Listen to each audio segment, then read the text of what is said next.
Now you may be thinking that this is a late April Fool's joke, but no, we're taking this 100% seriously. Yes, I promised in my Syndicate's outfit video that I would be doing something different before we moved on to Origins. Well, surprise! Hello everyone and welcome back to the series where we take a closer look at every outfit in the Assassin's Creed games. Oh yeah. Well, that's not going to work today, as today we're looking at all the outfits featured in the Assassin's Creed movie. Despite the movie being, well, the Assassin's Creed movie, the movie did feature some intricately designed costumes and hidden blade braces, which I touched on in my hidden blade video, so I ask that you put your feelings towards the movie aside and focus on the designers and how they brought these assassin costumes onto the big screen. And if you want to see me go more in depth on the hidden blades, I have a ranking which will be on screen now. So naturally, let's start off with an outfit that isn't assassin robes whatsoever. When we first meet Callum Lynch after being on death row, we're introduced to the movie's version of Abstergo Industries, and we see their test subject robes. In the games, the only test subject we see properly is Desmond, and whilst in the first game I got the impression that what he was wearing was clothing given to him by Abstergo, it does fit the cold aesthetic of the Animus room, later games change his outfit slightly to jeans and a distinct eagle design on his back, which I doubt Abstergo would have provided. The movie, however, leans into the test subject / patient look in full force.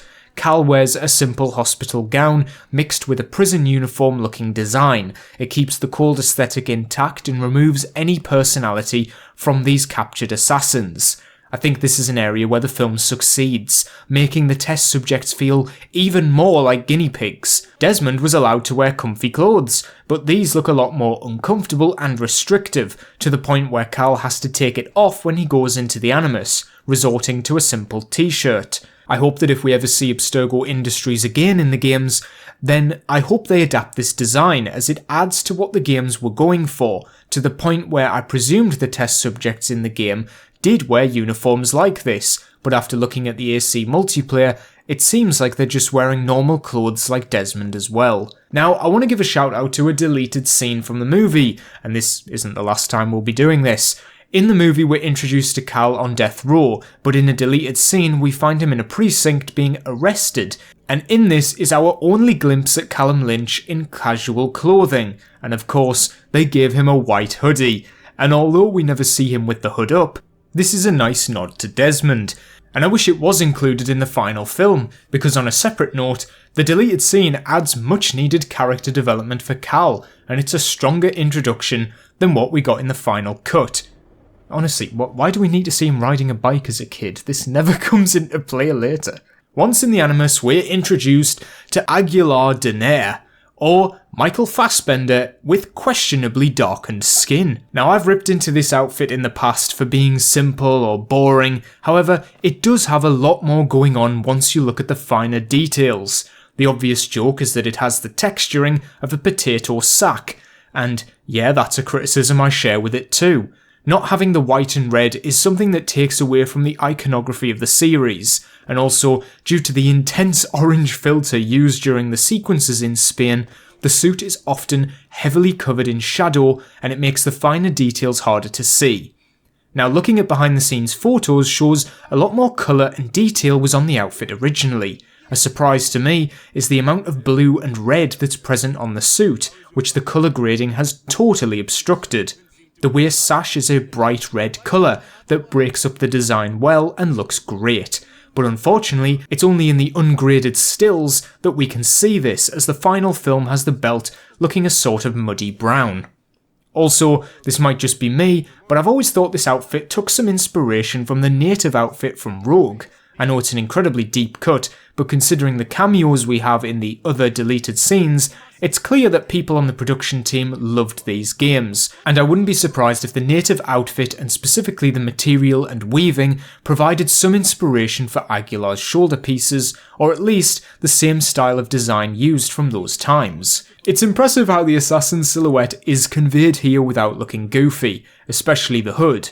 The only other live-action Assassin's Creed project before this was the prequel film to Assassin's Creed 2, and in that short, Giovanni's robes looked alright, but the hood did not work whatsoever. It seems like it's difficult to have a hood that has both the beak and still be thin enough material that it can be taken on and off. The AC2 hood in the game always gave me the impression it was made of a thick material, so it wouldn't come off. But Aguilar's hood in the movie retains the beaked hood, but can keep a thin material on it too. Frankly, it's incredible that this hood never comes off during the parkour chase sequences. The magic of editing must play a part in this, but I'm very impressed. The material used for the hood continues throughout the entire design, and if not for those nice white accents down the chest, this suit would look like a literal silhouette, because nothing is standing out. It's got the sash, it's got the coattails, and we've seen from its inclusion in Assassin's Creed Origins and the remastered games that it fits quite nicely in with the rest of the roster of the other characters. I do wish it had more going on though, and it's somehow more simplified than even Altair's robes, but I'm thankful to say that other outfits in the movie prop it up by having more creativity next to him. I think due to it being live action, practicality had to come first for the parkour and action sequences, hence there aren't a million different weapons hanging off Aguilar like Ezio of the same period. It seems like Aguilar only has his hidden blades and throwing knives, as every other weapon he uses in the movie, like the bow and arrow or the swords, are acquired from fallen enemies, which is certainly a commitment to stealth, although most likely so Michael Fassbender didn't have to try and run with a sword holstered. Next up we have Maria's assassin robes, and it's another outfit that's ruined by the colour grading, as behind the scenes stills show that this outfit is meant to be an incredibly detailed teal and gold outfit with all these detailed patterns and embroidery to make what is a simple silhouette look so much more complex. I like that her outfit is so different from Aguilar's and has so many new elements. The massive gold waist piece in the middle, the woven chainmail look protecting her chest, and the floral necklace isn't something you'd expect from an Assassin's Creed outfit, but I can see the inspiration from the Turkish assassins in Revelations, and even Ezio's outfit from that game. Not to mention her unique hidden blade design that was intended for more quick jabs, and her big cape on the back resembling the AC2 and Brotherhood capes make her look distinct from Aguilar, and yet the coattails and the logo on her hood still make her feel like part of the same Brotherhood. The colour grading, however, does this suit dirty. In the film, quite literally actually, in the film all of the embroidery looks black, and the outfit in general looks like it's a very deep black, so nothing stands out. Sorry to interject, but I'm just collecting screenshots for this video, right? And I don't want to include clips because of copyright, but like, look at these images. It's so dark. Like, come on. Put the lights on, please! Aguilar's outfit being brown mean there aren't many highlights to help the outfit stand out, but it does have those white stripes so you can see it in such dark lighting, but Maria's is entirely dependent on being well lit, which it rarely is.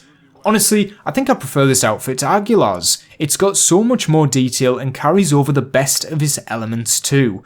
I definitely would love to see it added as a legacy outfit, maybe for Naue in Shadows. As long as it's brightened up and they don't go off of how it looks in the actual movie, then Maria's robes could be an incredible addition. Sticking with the Spanish Brotherhood, in the opening scene we get a group of different assassins ambushing the Templars. Although we barely get to see their designs, there seems to be a cool red one, and the others are mainly just generic assassins in black. The Mentor, however, has his distinct robes, and I must say, I'm very fond of these. The armoured vest with the bits of fabric over the top gives him a bulkier and more experienced look. His shoulder pieces are very Darth Vader, and the red material having such intricate detail on the patterns of the fabric makes for an amazing close-up. We even get a look at his red braces, which have a nice design on them, with a metal engraved pattern similar to Ezio's on the hidden blades. And I even prefer the coattails as well, as they aren't a thick material, but move naturally and are less rigid. My only critique of the outfit is that it doesn't scream mentor to me. In most games, the mentor takes a back seat from the action and has a more prophet or public speaker kind of look, with long flowing robes that aren't meant for combat. This guy looks like he never took a step back from the action, which could be a great part of his character, if they bothered to give them any. Moving out of the Animus and into the modern day, next I want to talk about Joseph Lynch's outfit in the prologue. This is an 80s inspired outfit that Callum's dad wears when he kills Cal's mother, and if you've seen my Hidden Blade ranking, which is now the highest viewed video on my channel, which is crazy to think about, thank you very much for that. In that video I have a section talking about the movie, and it's crazy how much attention was put into Joseph's hidden blades, inspired by both Taxi Driver and Rambo. His outfit in comparison is very disappointing. It's just a big raincoat. It doesn't even look like he wears his bracer on the outside, as the few shots we have of this outfit show the hidden blade coming from underneath his coat, like for example how Shears do in Rogue. This means that the incredible bracer designs are totally obstructed in the final film, and it now makes total sense why I never knew they existed to begin with. I wouldn't even say his assassin coat looks anything like an 80s inspired design. At first I thought it was meant to look like Bruce Willis's Overseer from the Unbreakable universe, but then that's still about 2 decades out. There's honestly nothing to say here. I think it's a green coat, although the lighting is aggressively yellow so it's difficult to tell. Also, young Cal is standing in front of him in the wide shot, so you can't see the outfit from the front at all. I don't think there's any assassin elements here, but I could be wrong, so let me know in the comments if I'm missing anything major on this design. Although, arguably, an even worse design than just a coat could be whatever these modern day outfits are meant to be at the end of the movie. I mean, how boring can you get? I'm not expecting these assassins that just broke out of a facility to have incredibly made designs now that they have to scurry across the globe from Spain to London. Hang on, how did they do that? I think they wanted to give the modern day assassins some kind of outfit, but it just looks dreadful. Who's going to want to cosplay in a black coat? Although then again, it's either that or a green one for these modern assassins. Although that could be down to the scenes that they're in being underlit and at night, so you can't see what these outfits are meant to look like. In the close-up on Cal, I can see that there is some kind of layering to these outfits that could look amazing. Okay, so I tried to find some behind the scenes on these suits, which I was unfortunately unable to, but what I did find was a deleted ending where instead of having just 3 assassins on the roof, we now have 5, which is insane because it, hints at how butchered this movie was in the edit, but also their outfits are all different. Like, we have different variations, with some having the coattails, some having joggers on, and some kind of shawl. Like, there's a design to these that I'm so desperate to see, because I just get the feeling these outfits are good, but we just can't see them. Speaking of deleted scenes, this movie was chopped to bits, and not with the precision of a hidden blade. In the deleted scenes for the film, it was revealed that all the modern day assassins we have been watching in the movie are descendants of characters from the games, and thus we get actual live action depictions of many characters from the games that fans will recognise. Well, fans that looked for the deleted scenes anyway. They only have a single shot each in the deleted scenes, just giving us a glimpse at who they are, but thankfully, weapon designer on the movie shared some incredible shots behind the scenes in 2020 of these characters to give us a great look at how these outfits have been translated to the big screen. And it's a real treat that we get to see them in this kind of clarity at all. This means that we can squeeze in a legacy outfit section, woohoo! I'm going to start with Duncan Walpole from Assassin's Creed 4 Black Flag, as this is probably the worst looking one. I'm not sure if this behind the scenes image is the final design, as it looks considerably better with lighting in the movie, and overall you can tell these outfits weren't designed to be seen for more than a few seconds, but I'm still going to judge them either way. This isn't to be taken too seriously, as I'm just happy that we got these at all, but it's nice to talk about the details. So firstly, the outfit is the wrong material. It's much thinner and less textured than Duncan's. The basic details have been understood, like they've got his waist sash with the eagle belt buckle and the 2 white straps coming off, which is a good bit to distinguish his outfit, Yet at the same time, something as simple as his hood colour is wrong. The hood in the game was white, and yet here it's the same blue as the rest of the outfit. Now, Duncan's outfit is Edward's outfit with a coat over the top. This overcoat gets removed by Edward, and so, for example, his coattails are visible underneath the coat. We can see from the scene photo compared to the screenshot that the top half of the suit is all one piece, and that the lower coat parts were added on afterwards. The braces were also added on after the fact, and the hood was modified to be less rigid like in the game, and more loosely hanging to get that traditional AC look. Adapting a character like Duncan means you're not getting a traditional assassin hood with the beak, so I can see this as a way to try and rectify that. I think some recommendations to improve this outfit without spending more money would be to bring the lower part of the coat closer to his body. The coattails look like something you'd lay the table with, and miss any of that nice gold embroidery that Duncan's outfit had, and so it would have helped to bring that coat closer in to hide these. Duncan's outfit is quite practical and form-fitting, nothing is hanging loose, and, a bit of personal bias here, if this outfit was available to use in the game, then it would have easily been my number one outfit in Black Flag. I really adore this design, and yet I can't say the same for this adaptation. Everything hangs too loosely, and the straps look like they need tightening. The sash is massive hanging off his side, like it hangs low, which is great, but the thickness is absurd. If he moved, the entire curtain would obstruct him. Unfortunately, the actor is also just badly cast if he's meant to be Duncan.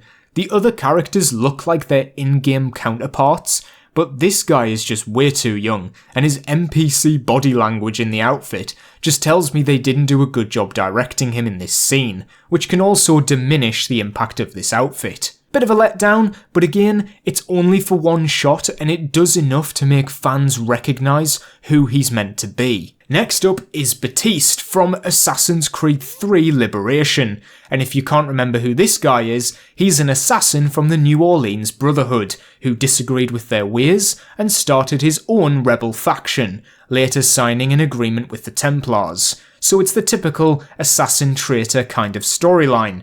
The reason I'm recapping this guy's story is because I couldn't remember who he was. There's one glaring issue here. I'm wondering if you can spot it. Let me lend you a hand. Someone has lent him a hand. Yeah, no fault to the actor, rest in peace Michael Kenneth Williams. I'm sure he didn't want to lop his arm off to commit to the role, but Baptiste having two arms is probably the biggest criticism you could have. This outfit is really good. I think this is an improvement on the one from the game. The textures on the coattails are nice with a breakup of different leathers, and the red stands out and pops. Baptiste in the game did have a red waist sash, but it had multiple colours that didn't resemble the assassin's design much, so I appreciate that they changed this to his design to make him fit more with the Brotherhood. The belt is ironically tighter to his waist than the one in the game, which is ironic considering the last outfit we talked about, and he's been given more straps on his arm, which I think's a nice inclusion. The fur on his shoulder, where the missing arm should be, looks a bit Cruella de Vil. I think it's supposed to be more like hair or thick weeds, but it's not a massive deal. The face paint is the most iconic iconography for this character, and it's been translated across well, even if his design has changed to look more like Reboot Ghost from Modern Warfare. This outfit reminds me more of Aya and Bayek's assassin robes. The face paint is very similar aside from the lower part of the skull, and they also give him a scar in the final film. But not the scar that Michael Kenneth Williams had. No, it's just a cut down the side of his face for some reason. This is a good translation, a better one than I expected for a character in a game nobody has mentioned since it came out. Next up we have Yusuf Tazim from Assassin's Creed Revelations. And this one unfortunately doesn't have a behind the scenes photo to accompany it, so this image is all I have to go off of. This outfit is a tricky one. There are minor details that it gets incredibly accurate, and other obvious ones that it doesn't. I always thought for a while why this guy didn't instantly stand out as Yusuf, but I think it's the hair. The bandana in the game has his hair coming out the top and over the sides, whereas in the film it looks more like a pirate bandana covering his entire head. I think having his hair come out over the top would have made a world of difference here in looking more like the character, but considering his descendant has short hair for the rest of the film, it's likely a bad wig they covered up as much as possible. Now the details I love they got right is the pattern on his sleeves is somehow completely accurate, being a beige material with a white lining. The belt is a bit thick, but it's precise enough, and if the waist sash had the pattern on it too, then it would look amazing. The throwing knives are there, the wraps on his elbows are there. An attempt was made on his chest section, although replacing that beautifully detailed section with just a white shirt makes it look like he's wearing a waistcoat. I'm confused as to why he has a quiver. Yusuf had a crossbow, but putting crossbow bolts on your back seems a bit impractical. Surely they would be better hanging off your leg. Although, judging by the size, these arrows are for a bow, which is an odd inclusion. I think the shoulder is the biggest missed opportunity here. Yusuf had a big shoulder piece similar to Ezio's, which had a detailed pattern and silver on top, and his strap underneath also had silver plating. The movie elects to shrink down the shoulder piece to something my Halloween costume could replicate, and then make the underplate the main form of protection here. It has a couple of bolts put into it, but it really could have been a full metal plate, and also underneath the hood part at his shoulders to resemble the character more. I think it was an incredibly bold outfit to even attempt in the first place, considering just how detailed it is, but they give it a good shot and I do appreciate the effort. Now, Shao Jun's outfit is on another level. It looks like it jumped right out of the games. When discussing Evie's outfits in Assassin's Creed Syndicate, we talked about how Shao Jun had distinctly different appearances across all of her appearances in media. Eagle-eyed viewers will have noticed that I didn't mention the movie appearance in that video, and that's so we can talk about it now.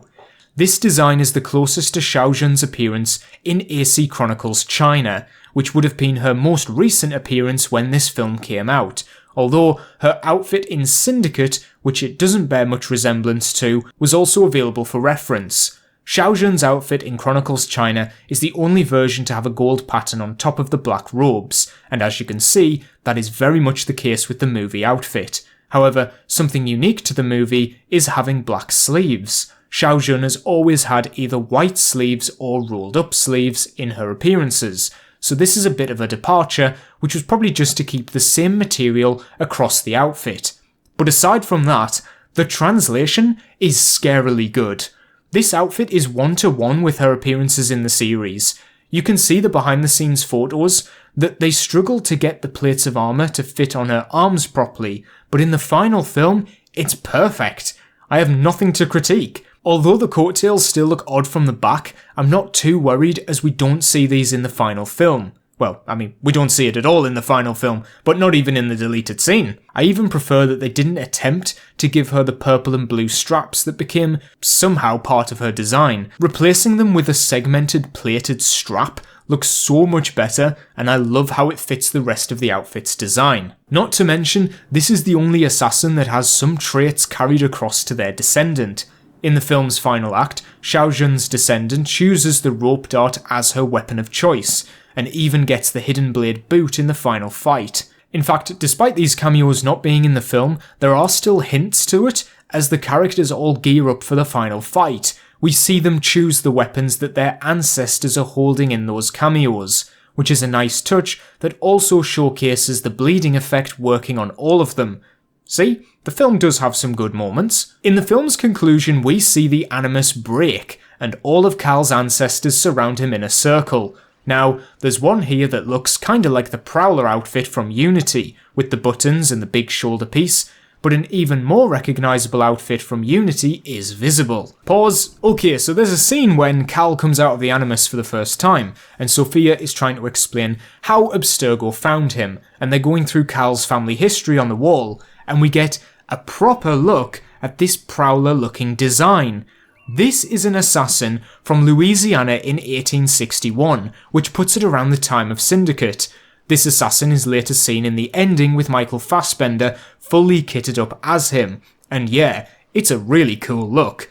I think the old-timey photographs make the suit look even more mysterious, as we can see a white face mask is worn as well, which gives me Highwayman vibes. Certainly a cool hidden ancestor there, and I love the simplistic design, and it's a nice nugget for people to notice and then get a payoff with when he appears in the circle at the end. Now someone explain why the fuck there's a picture of goddamn Connor Kenway in this scene. Anyway, unpause. That's right, Arno Victor Dorian himself is Cal's ancestor, and his outfit is thankfully clear and easy to see. Oh, and it's actually in the movie. It's not a deleted scene. Arno is there in all his whiny glory. It's a good job they didn't get him to speak. So how does this translate to live action? Well, from the blurry appearance in the movie, it seems a bit botched, honestly. At first glance, you can recognise instantly that yes, this is supposed to be Arno. The problem is, when you look at it for too long, the obvious mistakes is that he's missing his ascot. There's just a big black gap for his neck, and also the hood seems to be recycled from the Spanish Assassins, as it has the logo on the hood, which Arno did not have. The hood is also following the trend of being wide and loose, which is again the opposite of Arno's tailored look. And speaking of which, I can't tell if this outfit is based on Arno's tailored robes from the promos or his starting outfit from Unity, but I'm leaning towards it being the latter, mainly due to the brown parts of the chest section being buttoned to the blue fabric and not their own separate piece. This would suggest to me that it's based on his first appearance in the game upon getting his robes, which is probably again due to the cost of making new pieces. The scene is very dark, but the brown and red parts are there, and they even got the waistcoat spot on, which is an iconic part of Arno's design. I wish there was more to comment on, but we never get a full wide shot of this outfit, and as far as I can tell, there isn't any behind the scenes on this scene. I can only presume that Michael Fassbender tried on each of these costumes on a green screen, and then they've been digitally inserted in, so unless we get a shot of him on that green screen, it's going to be difficult to get a good look at this suit. I mean, this is the best shot of him in the film, and I've got absolutely nothing to go off of there. Now that we've gone through all of the outfits in the movie, let's rank them. And in last place, it's going to have to go to Joseph Lynch's robes, if you can even call them that. He's just in a raincoat. It's like something a fan film would have used. In fact, no, a fan film would have put more effort in. It's a sin that we can't even see the incredibly designed hidden blade for him on screen. The Abstergo subject outfits serve a good purpose in the story, but they're quite plain and don't offer much to look at, aside from being maybe a cool jacket you could buy if you liked the movie. Although, I could see these being adapted into some form of modern day robes once the subjects got out.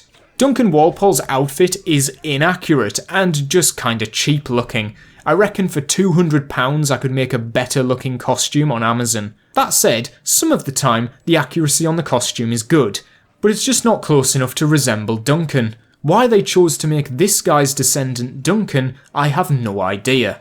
The modern day robes at the end look like an attempt to make a modern coat into robes, and it kinda works for the brief times you can see it. This gets ranked so low because we simply can't make out what these outfits look like in order to properly judge them.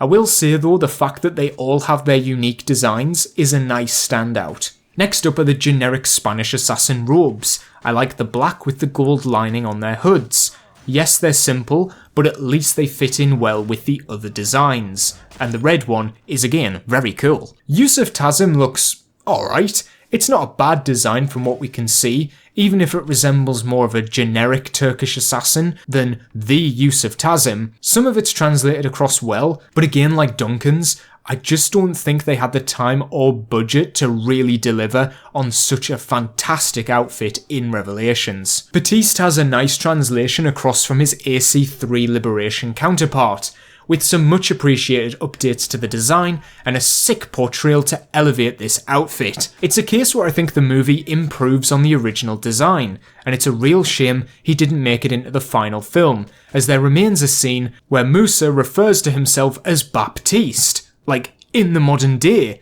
like the bleeding effect has fully taken him over, which is such a cool concept that I completely forgot was in there. I think Arno's robes are excellently translated, aside from the missing ascot and the wrong hood. I'm glad this outfit was given such a spotlight in the movie, and it's a nice treat for fans, being the only cameo to make it into the final cut. Next up is the Spanish mentor robes. Sorry, I don't remember his name. A very well made design that stands out from his peers. You can tell that he's the leader of the pack, and the red is a nice bit of colour that you can actually see despite the aggressive colour grading, which is an achievement unto itself. I like the bulkier look while still keeping the silhouette the same, something even Unity had to compromise with for its designs. Oops, I totally forgot to include the Highwayman design. Yeah, this one's pretty good. I love it. In fact, it's growing on me the more that I see it. Something about the old-timey photographs just make it look even cooler. I wish we could have seen it like in action, maybe in a sequel or something. I don't know, it's just got a really cool design, and it stands out as being uniquely different from anything else in the movie. In third place, I'm going to go with Shao Jun's robes. These are an excellently adapted version of her Chronicles outfit, with some unique flourishes thrown in. I like that Shao Jun has never had an evergreen design, and this one is just as good as those earlier appearances. My only critique is the coattails look very thin and they're not the right shape for her design. If these were shown from the back in the actual movie, they'd look pretty cheap, but I imagine since they knew they wouldn't be, they didn't need to put in that extra effort and would have if needed. The second place goes to Aguilar's robes. Being the main character means they're gonna get that special treatment, and these robes are so much better fitting than any other in the film. The design, however, is super boring, despite some cool white lines. The design is very symmetrical, and if you know anything from watching this series, it's that the assassins are defined by their asymmetry. The biggest compliment I can give these robes is that when they were added into AC Origins, I was pleasantly surprised by how well they blended in with the rest of the roster. These do look like Assassin's Creed robes, and that's an impressive feat to achieve when a movie has so many more different requirements to a video game. I don't know if it's a hot take that I don't like them, but I just don't see anything particularly wow about these robes. Just overall, they're pretty dull. This means that number 1 goes to shirtless Michael Fassbender. I mean, Maria's robes. Yes, I think it's a bit of a surprise for me too, considering in the actual movie they are even less visible than Aguilar's, but I'm going off of what the outfit really looks like, and any behind the scenes or uncolour graded shots will show you that this outfit is actually very good. The blue and gold, the chainmail chest section, the big gold waist sash and the cape, this outfit is a massive step up in terms of personality and unique factors that make it stand out. Also, the suit doesn't look like a potato sack, so it has that going for it. Admittedly, I think the outfits in general in this movie took a very dull approach to begin with. The franchise had such wild and iconic designs, and the movie doesn't capitalise on these elements at all, and makes all the robes in the final film look a bit dull and uncool. These robes should give the assassins unrivaled levels of aura, but in the film, they just look kinda normal and blend in a little more than an assassin should. I wish we'd seen at least one assassin with white and red robes, at least to call back to the franchise's iconography. These outfits remind me of how early 2000s superhero movies were scared to use colour. The outfits all look muddy brown in the final film, and have a lot of potential left on the table. But what do you think of how the Assassin's Creed movie adapted their robes? Let me know down below, subscribe for more Assassin's Creed content, and I'll see you next time when we return to the world of the games with an analysis of the outfits in Assassin's Creed Origins. See you there.